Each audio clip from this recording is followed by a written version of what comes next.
मु राजीव कुमार पाड़ी गजपति आउटसोर्सिंग सभापति। आज आमर मुख्य उद्देश्य है आम गत सरकार रे आम सब प्रकार दाबी स्थापन करूँ किंतु सरकार सब प्रतिश्रुति देते सरकार गला बर्तमान तार किसी कार्यकारी है ना। आमर दाबी थिला स्थायी निजुक्ति समान काम समान दरमा आउ डिसएंगेज जो मैंने कर रिइंस्टेट आउ जो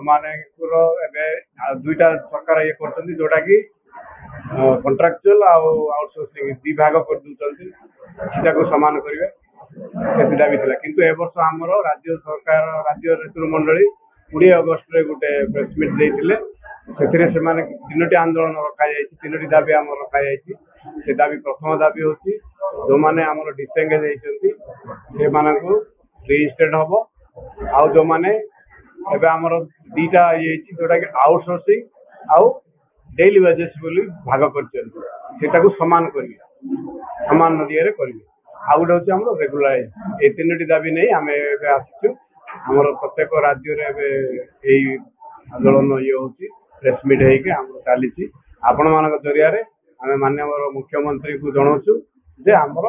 यही कुछ कथा को आम चेंज कर रेगुलाराइज करूँ आम आमर पिला माइना धरिक आम चली पारूँ टकर आम प्रेसमिट द्वारा ये करूँ आम राज्य में अक्टोबर 15 तारीख दिखाई टार्गेट से जदि डाकिकी सरकार आम आउटसोर्सिंग कर्मचारी को राज्यर कौन से नेता मान डाकी बुझाणा करूना आम आंदोलन को ओह्लैया बाध्य हबू तो सरकार ही दायी हे तार परिणति जहाँ हम सरकार ही दायी है। मो ना हूँ पंकज कुमार पट्टनायक ओजीएफ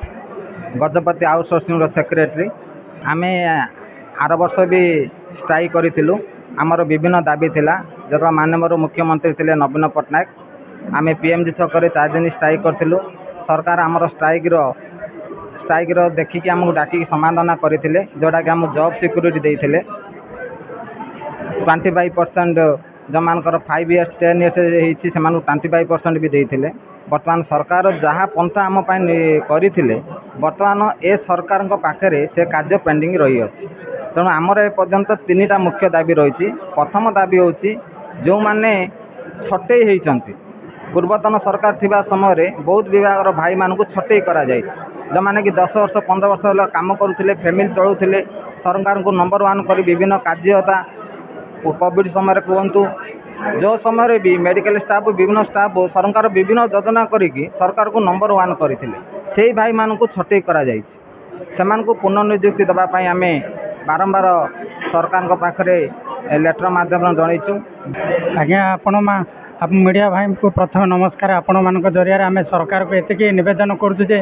आम पेट पाटना कथा आज्ञा परिश्रमटा बहुत होची किंतु वेतनटा आमको स्वल्प परिमाण में मिलूँ तेणुक आम परिवार चलैवाटा बहुत असुविधा होची तेणुक आपण मान जरिया आम सरकार को नवेदन करुचे आम पारिश्रमिक बाबद को जिते आम भी पारिश्रम करम पारिश्रम बाबद को जी आमको वेतन देवा कथा से दिंतु एवं बहुत वर्ष है आम कम करछु आज्ञा आप सरकार कम करछु तेणुक सरकार को आम एति नवेदन करुँ जेते शीघ्र पार्टी आम वेतनटा बढ़ातु एवं शीघ्र आमको रेगुलारिटी करे भल ही था आज्ञा एति आम आपण मान जरिया सरकार को आम एति गुहारी कौन कह बहुत पारिश्रमिक होती किंतु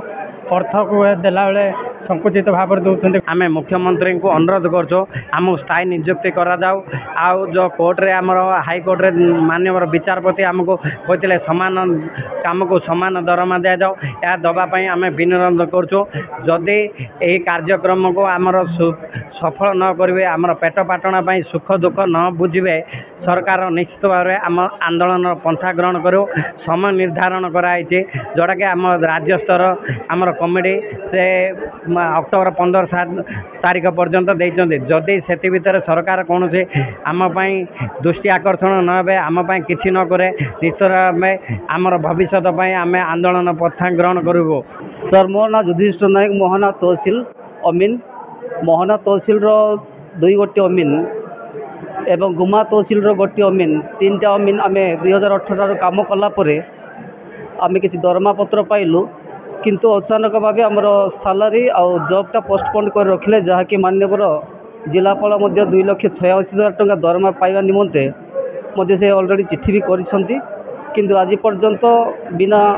कौन सी प्रकार लेटर न थाई कि आमर जॉब को पोस्टपोन कराई आम सालारी आज पर्यंत 2,86,000 टंका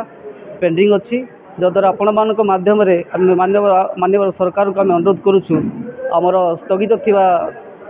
सर्विस पेंडिंग सालारी आमको देले आम दादन मुक्त हेबो बोली कि आपण माध्यम आम सरकार को अवगत करुचु।